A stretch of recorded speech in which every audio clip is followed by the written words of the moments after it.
Hi, it's David Green, founder and CEO of R3 Stem Cell, the nation's leader in regenerative cell therapies and stem cell marketing. The question I'm going to answer today is, how are you going to market for stem cell therapy patients without Google?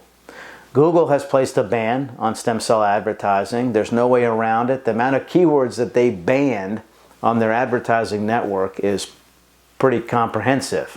So for those who think, oh, we'll just work around it with, different keywords, that's not going to happen. For 8 years, R3 Stem Cell has been marketing in such ways that we use things like artificial intelligence. We have 2 call centers. We're able to work through the marketing so that we know what's working and what's not. And we've never relied a ton on Google's advertising network. We have 12 different mechanisms that we've used over the years to know what works well.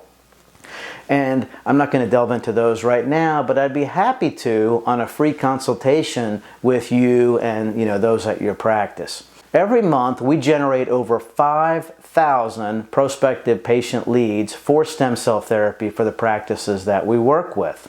Our call center qualifies those leads for your practice and will then put them through only when they're qualified. So you don't get inundated with a lot of folks who either can't make the investment or they can only do it if insurance pays for it, things like that. So give us a call today at 844-GET-STEM and visit us online at stemcellmarketing.com.